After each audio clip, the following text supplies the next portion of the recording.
Have you ever been sitting in a high-stakes meeting? Your chest is tight, and you have a brilliant idea that could solve the entire problem. You open your mouth. Your finger hovers over the unmute button, and then a wave of fear crashes over you. You think to yourself, what if they judge my accent? What if I mispronounce a word? What if I don't sound native enough? So, you swallow your words. You keep your microphone muted, and you watch someone else say something much simpler, while you stay completely invisible. If you have ever felt that crushing silence, I want you to know right now that you are not alone.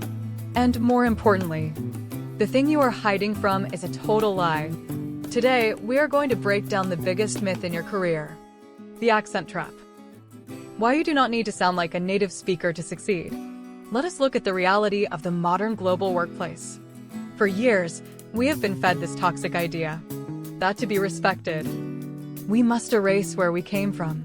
We spend hours listening to audio tapes, trying to flatten our intonation, and forcing our tongues to move in ways that feel entirely unnatural, all in the pursuit of a phantom standard called the native accent. But let me tell you a secret that will instantly set you free. Native speakers in the global business world do not care about your accent. They really don't. Think about who you work with every single day. You work with people from Tokyo, Berlin, Seoul, Hanoi, and Paris. The modern corporate world is not run by one country. It is a global ecosystem. In fact, linguists and global business experts agree on a fascinating truth. The actual language of international business is not American English or British English. It is what we call International Business English, or even more simply, clear communication. Native speakers who work in global companies are already used to accents. They hear them every single hour of the day. When a foreign executive sits across from you, they are not grading your phonetics like an angry school teacher. They are listening for one thing only. Are you solving the problem? Do you know your numbers? Can you deliver value? Your accent is just the melody of your voice. It tells the story of your background, your culture, and your unique journey. Trying to erase it is like trying to paint over a masterpiece, just to fit in with a blank wall. Let me paint a vivid picture of this daily professional nightmare for you. Imagine sitting in a quiet office cubicle on a busy Monday afternoon. Your inbox lights up with an emergency calendar notification. The title reads, Cross-Regional Strategy Alignment with Global Vice President. Instantly, a freezing jolt runs down your spine. You join the virtual Microsoft Teams video call with a dry throat and trembling hands. The Vice President pulls up a complex 12-page analytics slide deck. He dissects the regional quarterly dropouts, churn metrics, and revenue bottlenecks. Because your reading comprehension skills are exceptionally sharp, you catch and understand every single corporate data point he mentions. You follow his executive presentation slide by slide without any confusion. Then, completely without warning, lightning strikes the room. The VP stops mid-sentence, pins his intense gaze right onto your video frame, and asks point-blank, Sarah, why did the Southeast Asian market conversion drop by 15% last week? And what specific operational adjustment are you implementing right now? Complete, crushing silence fills your workspace. Inside your mind, you actually possess the exact answer. You know the payment gateway integration had a temporary technical outage. You know the engineering squad deployed a hotfix patch last night. In your native language, you could explain this brilliant fix effortlessly in 5 seconds. But translating that smooth thought into professional corporate English? That is where your brain's internal engine completely seizes up and stalls. A sudden wave of intense panic washes over your nervous system. You start overanalyzing every single phonetic rule in existence. You worry that your pronunciation of integration sounds too Vietnamese. You stress that your accent sounds heavy and unrefined. While you are sweating over these imaginary phonetic flaws, 10 excruciating seconds slip away in total, painful silence. Every single manager on the grid is staring directly at your muted video icon. The mental pressure cooker explodes. In absolute desperation, you unmute and stammer out, Payment system broke down last week, but team fix already. It sounds fragmented, amateur, and completely unpolished. It instantly damages your professional authority in front of top leadership. And the most gut-wrenching part of this daily office tragedy? Exactly 2 seconds after you click the leave meeting button, your brain clears instantly. The immaculate, fluent sentence flows effortlessly into your thoughts. You whisper out loud to your empty desk chair. Ugh, I should have stated. Due to a brief payment gateway outage last week, conversion dipped temporarily. But the engineering team successfully deployed a hotfix patch. Look at that tragic irony. Your actual intelligence and vocabulary were there the entire time. They were just held hostage by the toxic fear of your own accent. If you still don't believe me, let's look at the absolute peak of the global tech industry. Look at Sundar Pichai, the CEO of Google. Look at Satya Nadella, the CEO of Microsoft. These two men lead the most powerful, most influential technology companies on planet Earth. And do they sound like they grew up in California or New York? No. They both speak with distinct, clear, and unapologetic Indian accents.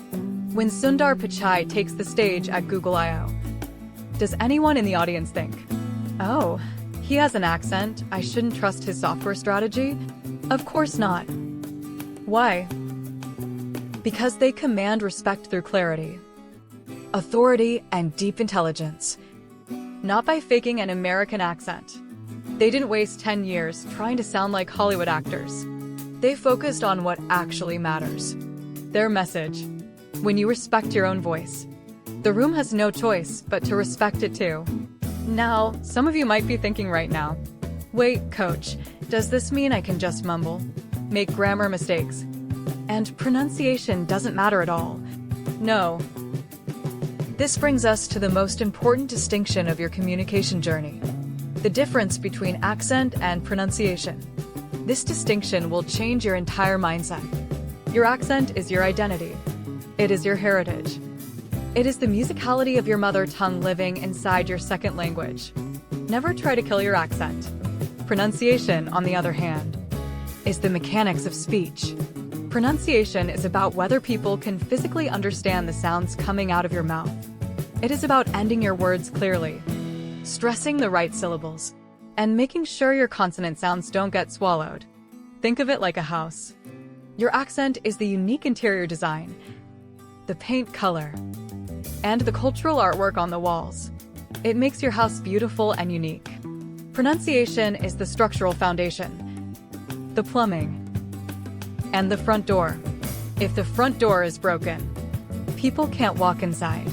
So yes, you must fix your pronunciation mechanics. You must practice clear ending sounds. You must learn where the sentence stress goes. But you do this so people can understand your brilliant ideas, not so you can hide where you came from. You are upgrading your communication tool, not changing who you are. So, how do we put this into practice? How do you walk into your next meeting? Speak with an Asian or non-native background and command the entire room? Here are 3 actionable, high-impact tips you can use starting tomorrow morning. Tip number 1. Speak 20% slower. This is the ultimate superpower of confident speakers. When we feel anxious about our accent, our immediate reaction is to rush. We want to get the sentence out as fast as possible, so we can escape the spotlight. Big mistake. When you speak fast, your pronunciation breaks down. Your breathing gets shallow, and people struggle to follow you. Slow down. Force yourself to stretch your words just a little bit. Slowing down doesn't make you look less smart. In fact, psychological studies show that people who speak at a measured, deliberate pace are perceived as more thoughtful, more authoritative, and more in control. Tip number 2. Articulate your ending consonants. This is the secret key to instant clarity. In many Asian languages, words often end with soft sounds or vowels. In English, however, ending sounds like T, D, K, S, and N are what listeners' brains use to finish a word. If you say the word project and you drop the final T, it sounds like proj. The listener's brain has to stop and guess what you meant. That microsecond of confusion is why people ask you to repeat yourself. Focus on closing your mouth and hitting those ending sounds cleanly. It takes zero accent modification. Just a tiny bit of physical mindfulness. Tip number 3. Master the power pause. Non-native speakers often feel like they have to fill every single second with sound to prove they are fluent. If there is a moment of silence, they panic. Stop doing that. Instead, use strategic silence. When you make a strong point in a meeting, stop talking. Count to 2 in your head. Let your words land on the listeners. This pause gives your brain a moment to relax, gives your listeners time to digest your brilliance, and projects immense executive presence. You don't need a native accent to pause. You just need confidence.